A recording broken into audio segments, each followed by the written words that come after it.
Good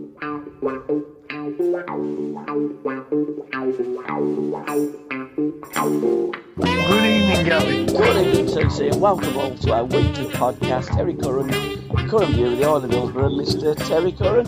Steady away, son. How are you? Steady away, like you said. Yeah, you've had a good week? Not bad at all. Good. It's raining here in Birmingham. It's been Yeah, pretty we've had decent. it raining all day. It's pissed it down all day. Yeah, I think the bank holiday is going to be okay. And it is the last one this season, TC, of the Curran View. Episode number 193. And pretty much the football season has finished now. The Premier League finished last weekend. Previously, the Championship League 1 and League 2 finished. And we've just got the playoffs and the FA Cup final. But what have you sourced for us in the Magic Moments, T? I'm look no further than Phil Foden's first goal. Yeah, great goal, wasn't it? Yeah, unbelievable. What a season, what a player. Let's hope he has the same outstanding performances for England. Absolutely. However, he's not playing in the same team for England. And he's not playing with the same manager. And he won't be playing in the same position. So that fundamentally is going to make a huge difference. But well, I don't think anywhere for what position he plays is that good. Yeah, you're going to get a great performance out of him. Absolutely, hopefully. I mean, we have got some tremendous players. Gareth's picked his 30. Did he pick 33? It was around that figure, and he's got to trim it down to 26 by the beginning of June. When we leave to play in Germany. Be interesting to see who he leaves out. We will touch upon Gareth's squad a little bit later in the podcast. But my magic moments, Kudas's goal in that same game against Manchester City. I thought that was just a stroke of genius. Brilliant, absolutely brilliant. I mean, he just flicks it up and then smashes it down, Yeah. I do. I mean, we've seen some magnificent goals, Gabby, all season, haven't we? I think it's been a fantastic football season. You know, I mean, every week we say, what are your magic moments? And every week we say the same thing. It's so difficult to pick. You usually pick a magic moment, and I end up picking maybe 3 or 4. And we do post those magic moments onto the Curran View group as well. Mine this week, as I say, were Kudas's goal. I thought it was fantastic. Moises Caicedo's goal for Chelsea. Against Bournemouth, great vision, seeing the goalie off his line and hitting it in from pretty much the halfway line. And a player that I love to watch, I think he's the most gracious player in the Premier League, again, in my opinion, is Eberechi Eze from Crystal Palace. I think he makes the game look so easy. I think they're a tremendous side. I think if he can... It just shows you what a different a manager can get out. Yeah, Glasner. You know, even these better players, they're giving out better performance with the better players he's got besides. Playing with confidence, playing with a manager who believes in them, and playing football. Absolutely. And you've nailed it there too. Playing free-flowing football on the front foot. When we get the ball, let's attack them. When we ain't got the ball, we got to get the ball back. The quicker we get the ball back, the quicker that we can attack them. And he's got a tremendous philosophy, the polar opposite from Roy Hodgson. Again, a manager. He's had many years in management, and good luck to him. I think he's a nice enough old bloke. But as a manager, never rated him, never enjoyed watching any of his teams play. That included England. And I think that when you have a manager who makes all the difference, like Glasner, just proves what you can do with some quality players. And if you can add 2 or 3, I think Palace are in for maybe a top 8 finish next season. Yeah, but listen, they look a different team altogether. Yeah, they do, yeah. You know, I mean, you look at football, and nothing surprises me anymore. Where they found him from, you know, it's unbelievable. Yeah. And then you see the opposite direction where Chelsea, they've had a shocking start to the season, had a great run in, and then they sacked the manager. So it's crazy, isn't it? Crazy. It's unbelievable, Jeff, as you would say. I mean, the thing is, though, with Chelsea, I mean, we both know that mutual agreement means absolute nothing. The fact that they've stated that it's by mutual consent, I don't buy into that at all. I believe that he's had a row with the two people, maybe that are recruiting the players. They've had a row over what players he wants recruiting, and I think that it seems to be at Chelsea, all they want is a coach to coach the first team, and we'll bring the players in for you. And I think Pochettino's told him to stick it up his jacksie, as your old manager would have said. Unbelievable. You're right. It's just everything about football. Mm. No surprises you anymore, does it? No, I mean, they call them coaches as well, and then sometimes they'll get an upgrade to be a manager. I mean, that says it all. All they want Well, you they to do call is them coach. coaches. Half of them don't even coach. They have a coach. Yeah. But again, when you look at some of the great managers that we've had in football, they haven't done an awful lot on the training pitch. No. They've had coaches that do the coaching and they But it do the ain't about managing. coaching. It's about getting the right balance to the team and having the right players. Absolutely. And motivating them, Yeah. you know. And this is the thing that some managers can do it, some can't. And then, you get your coaches that are working with the players day to day and, you know, putting on different sessions that the players buy into. And going back to Palace, it just looks as though I don't know what his management team is, whether Glasner gets involved day to day with the players on the training pitch, or he's got trainers that do that for him. I don't know, but my word, what a tune! And let's be honest as well. Eze and Elise have missed a lot of this season.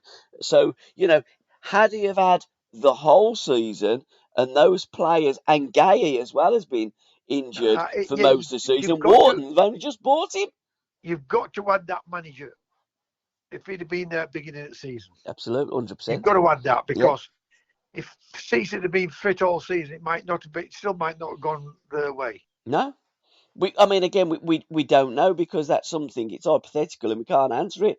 But you'd like to see what he would do with that squad, one or two more players, and if you're Eze and Elise, and maybe one or two Gay, there's talk about him, and I suppose the unfortunate thing for Palace is if they all go, Elise's not going, but if those two go and Wharton goes and has good tournaments, I mean, all and sundry are going to be after their signatures. But I do think it would be nice just to see for a season, because there's no guarantee if you leave that team and you go and sign for another team that it's going to be the same. I'd just like to see Palace given 12 months, well, a season with them players and just see where they can end up, because they were the form team in the back end of this season. A joy to watch, free flowing, scoring goals left, right, and centre. I agree Literally 100% with you. brilliant, brilliant. Brilliant. If Palace I've had are him on, on my coupons a few times towards the end of the season. They've done really well for me and yeah, also. if Palace are on, I'm watching Palace.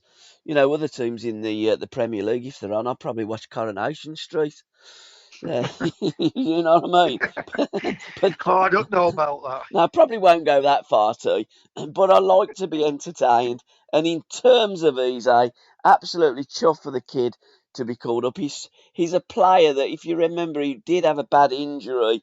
And before that injury, we were on the Curran View podcast talking him talking him up to go to the last World Cup.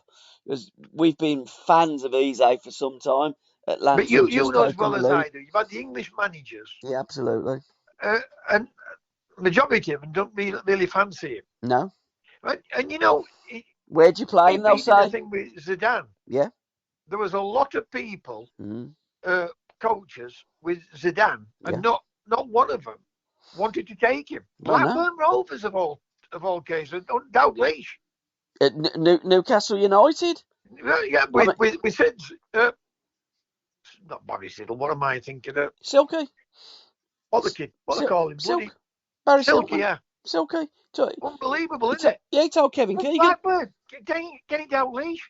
You just look at him and you just think it's quite incredible, really. But again, some people in football look at players in a different way. They watch them. Atalanta beating them at Yeah, Leverkusen. just It's scored, didn't unbelievable. they? I mean, 51 games unbeaten. Yeah. Let's see if they can get to 52. And then they got the German Cup final Well, coming up soon. I've got two football things already up, and I'm waiting for them Leverkusen. Unbelievable, Jeff. Have you got them on the coupon? Who you had then? What else have you got up on the coupon? My coupons in what they call it, in drawing there. Oh, okay. I had two on Saturday. Oh, right, okay. Um, And this is a hangover from the Saturday games, the yeah, Sunday games. I'll tell you who they are before I finish. Yeah, but again, I mean, easy. What happens in this country, generally speaking, and Gareth, he'll have him in the England squad, and he'll I don't know where to play him, and this is the problem with certain Well, sometimes managers. I like don't know you where know to as well play. as I do. I know where You'll to take play them just on to the shut pitch. the press up. Sorry, It'll take them just to shut the press up. maybe, yeah, absolutely. Yeah, I mean, he's had players in the past that he's took to England camps and games. I mean, this is just a training camp, but Gareth Southgate's called players up before, and they've not made the team sheet. And you think, Yeah. why has he done that? I mean, he done that once. When does he narrow it down? I, Narrow it down. I think we play Iceland on the 7th, is it? And then after that, he has to name. We've got a couple of games coming up, friendly games. And then after that, the last one, he has to whittle it down to 26, which will be interesting. I think we have to mention. You know, all these managers keep saying about playing too many games. End of season goes. Tottenham and Newcastle go to Australia to play games. It went to extra time and penalties, Do didn't me a favour. it? It You went must to think extra that we're time all. and penalties. There's that many people get brainwashed with lies with this media and everybody else. It's untrue. I mean, the only thing that I will say in terms of that, and I posted it up on the Curran View, when these managers, and to be fair to them these days, they have no choice. It's the owners that want the money and the brand of the football club. Send them around the world, and the players play the games. But when the managers, this has always been my bugbear. We don't play any more games in this country domestically. You, as a Premier League and elite player and manager, have less games to manage and play in this country in domestic football. That's your league, your FA Cup, and the League Cup. That is fact. I Yeah. never hear any of them talk about the real problem that there's too many games is because there are too many games in Europe where it used to be a cup and now it's a league, and that's where the problem is. Not in this country, abroad. That's where the problem is. They'll go and play these games. They'll tell us that they're having a green weekend in the Premier League, having a green weekend. Eat vegan burgers, cycle to the game, or walk. And then as soon as the season finishes, where do they fire up the jets and they're off to Australia? Great for your carbon footprint, that. And No, it's it's a joke. just, it is. Complete joke, isn't It it? is, yeah. It's just the hypocrisy of it all. So if you're going to moan you're playing too many games, I haven't got a problem about that. You moan you're playing too many games, but don't go straight away after the season finish halfway around the world and moan about how many games that you're playing in Europe. Don't moan that you're playing on a Sunday, when you don't like those fixtures, or you're playing at 12:30 on a Saturday. It's what you've done the previous week. You're playing in Europe. That's why you're playing at that time. That's why you're moaning about it. I mean, he was the biggest gobshite of the lot, and I do like him, Klopp, but he was never, ever shutting up What about would they playing do? too What many would they do if games. they weren't in those semi-finals, FA Cup and League Cups and Moaning? UEFA Cups and uh, Champions League? What would Probably they be doing then? they'd be probably putting the They'd be kettle on at getting home because sacked. they'd be So absolutely they'd be getting the sack. That's what they'd be doing. So you are a victim of your own success. I tell you, it makes me laugh. They keep going on about Klopp because he's only Premier League. No, he's not in the same league as Bob Paisley or Bill Shankly. Sorry, T, he was what? Klopp. They keep going on about Klopp being the Yeah. best manager Liverpool's had. He's not in the same league as Shankly and Bob Paisley. No, not at all. No.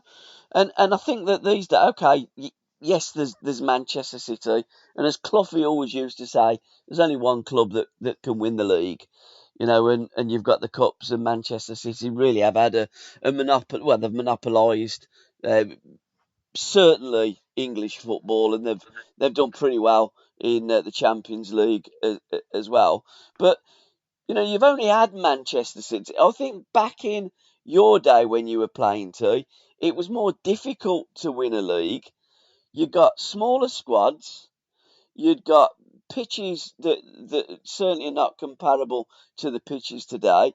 You got kicked from pillar to post, and I think every team was stronger back in Yeah. those days. You'd have a number of teams that could win the old First Division. I mean, you look at that 70s. I mean, Liverpool won more championships in the 70s than any other team, but I think we had about maybe 5 or 6 different winners of the league in the 70s. I And know we had it's some just great teams unreal. and great players, yeah. Maybe 10 teams could have won the league, in them days. There's only two really that could win the league in these days. So, when people say it's more difficult now, no, I don't buy that. It was more competitive back in our day. Man City wouldn't have dominated as much as what they have done in this modern era, It's only I don't think. difficult. It's only difficult today to Uh, wear the media and the pundits, yeah, well, they're all, right? they're all controlled. I mean, they complain about women being on television. And listen, I'm not into any of it, neither myself. Don't Yeah, get me wrong, but they've only been successful at the game itself. They've never been successful as managers. no, no. So it baffles me how they can criticize everybody else yet fail at it as managers. The one manager that they have on occasionally, or have had on occasionally, is your old pal Martin O'Neill, and Well, that's what they Martin, should have on ex-managers. exact. But Martin will never question a manager because Martin's been there. He Yeah, knows what it takes. He knows what's going on. He knows all the periphery stuff. And, all that you see isn't really all that he has to manage. In fact, I've not read his book. I got it on audio book, which I found very useful. In fact, I posted it up. I'm not sure whether you could access it because it was on my Spotify account. I think you got to have Spotify, don't you? Yeah, yeah.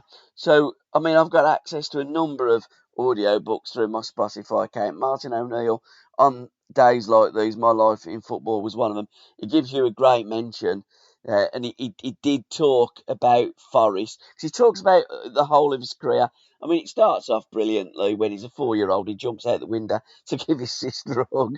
I mean, he's a right character. Yeah. Because Martin talks on the Well, it were audio funny. book It as were well. funny. It were dry when he was a player. But he writes the book in the same manner. Yes. There's humour in the book. There's a lot of musical references in the book, and you listen. As I was listening to Martin reading his book too, not just to me, but via all the different apps that you can access it. You're listening to Martin and you're chuckling with him because some of the things he comes out with. I mean, it's so funny, so dry, so sarcastic at times, and really a thoroughly brilliant book of a brilliant, brilliant football man. And as I say, he did talk about that situation against Burnley that really impacted Nottingham Forest. He said when Terry Curran got injured, Terry was flying, and he also said that it was John Robertson in those days that was doing the graveyard shift because all the ball was going down to Terry Curran. Terry Curran really was the man at Nottingham Forest in those days. Yeah, but Stevie Kingdon did wrote up in my book, Mm, and Stevie.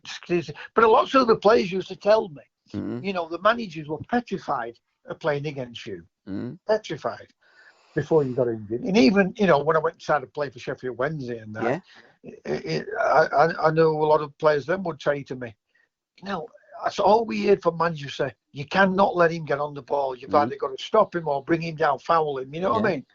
So I've always said this. I would have loved to have not got the injury and see what would have happened to me at Forest and everyone, I may never have gone on and played for anybody else. I think that may be correct. I mean, Martin was there for 10 years at Forest and moved on. We put him in the Legends Lounge. We're going to talk about his career a little bit later. But, I mean, you could have stayed at Nottingham Forest when you got that move from Doncaster for 10 years and You, you, and won all those honours that Martin did as well. you could ask any player Mm. at Nottingham Forest, and they had some big players. Yeah, they did. I mean, I never got a rollicking, never got a bollocking from Cloughie. And when I was there, when Martin Robert, I was his pet. Yeah. That's the first time I've been a pet. When I was at school. Yeah. Right. I mean, lots of managers like me. Don't get me wrong. But I was his pet at Forest. Unbelievable how he used to praise me all the time. And sometimes it was embarrassing for me. Yeah. But Martin O'Neill, on days like this, my life in football, an absolutely brilliant read from a fantastic man of football. We are in book corner now, TC. And also, I want to give a mention. We always have a trio of books, but I've just thrown an extra one in this week for good measure. What's It All About? The Alfie Conn story by Jeff Holmes. That book's out on the 19th of August. I liked him. I thought he was a good player, Alfie Conn. He was a character as well, wasn't he? Yeah, Tottenham.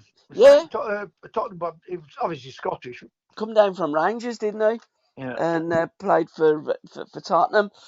But, I mean, again, I was a kid. I think he's transferred in 74, if memory serves me right. I've done a little bit of research, not an awful lot. I do want to do a podcast with Jeff, and hopefully if I can get hold of Alfie and do one with him.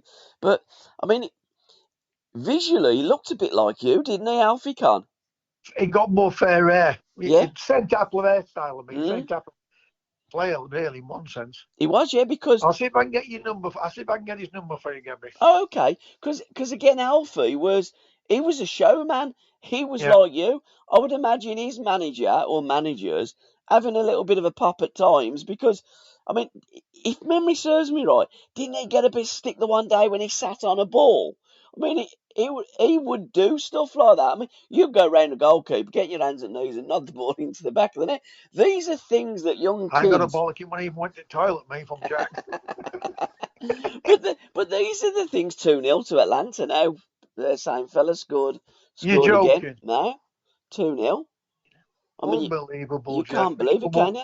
51 games, and they're 2-0 down after 25 minutes. I'd sack him if I was owner of that Leverkusen. Mind you, what I will say is that Leverkusen have been behind in a few games and have come back.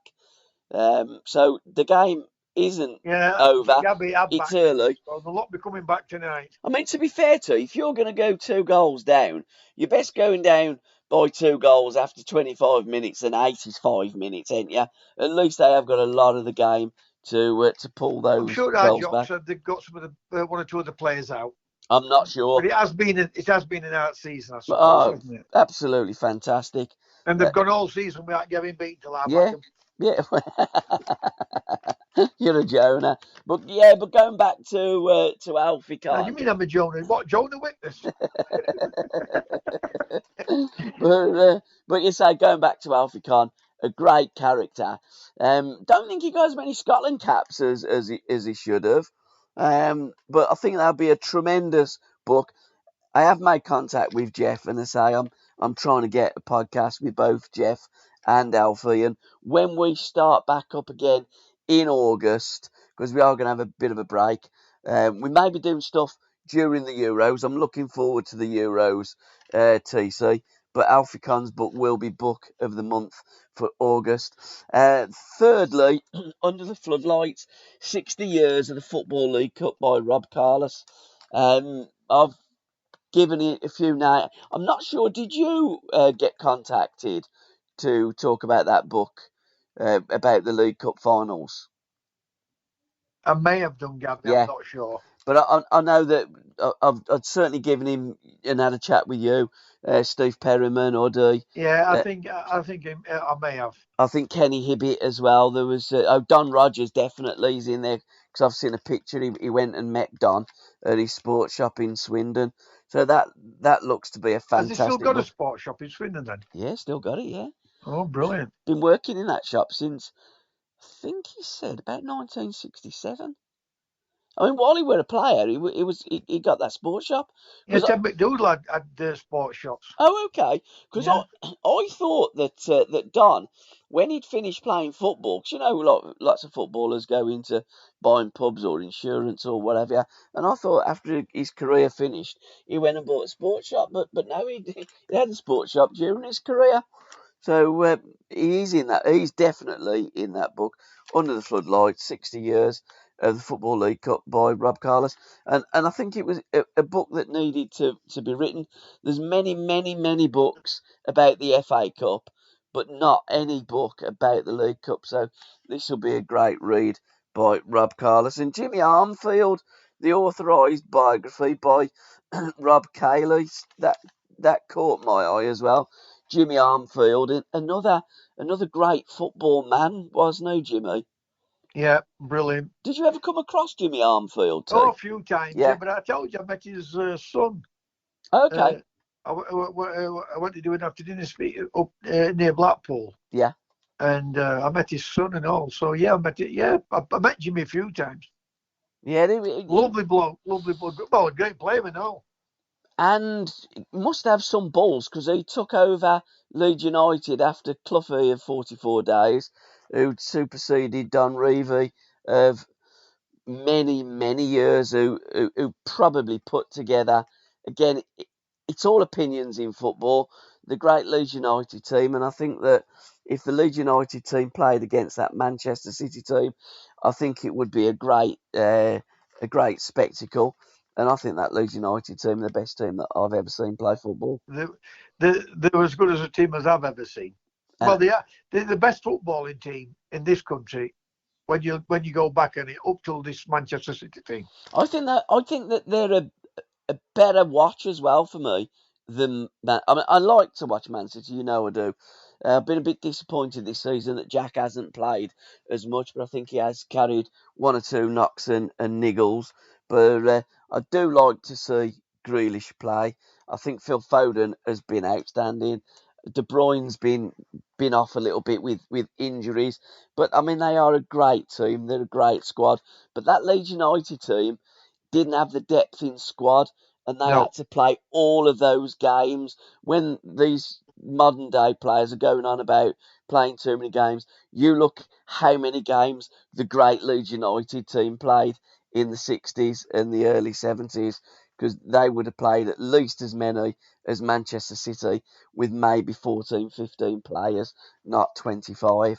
Fundamentally, that's a massive difference. It's massive difference. Massive difference. And I think that because of the rotation and because of all that the modern player has, I do think it's easier to get further in competitions because you can rotate. And if you are Man City, you're just putting one brilliant player in to replace another brilliant player. And in the case of Leeds, they were brilliant players, but if John Giles went off and you put the sub on, that player ain't as good as John Giles. If you put Jack Grealish on instead of Doku, then it doesn't weaken the side at all. No, exactly. Whoever City bring in does not weaken the team at all. No, they're the team on the planet for me who have the best squad of players, and as they could win the double this season, which will be the first time ever. FA Cup tea on Wednesday. Wednesday. It's Wednesday today. On Saturday, you wait for a bit like a taxi, innit? You wait for an all Manchester FA Cup final, and then two come at once, back to back seasons, don't they? Unbelievable, Jeff. Isn't it? It is crazy. How'd you see this one going? I think it'd be one-way traffic. Yeah. Don't you? I do. I think, again, goals change games. The only thing that I will say with Man United is that, if they score first, it could be game on. If City the thing score... is, Man City, they could be 2-0 down. So they're that good. But this is what I'm I going to cannot say. put Manchester United in this game whatsoever. No, I really can't.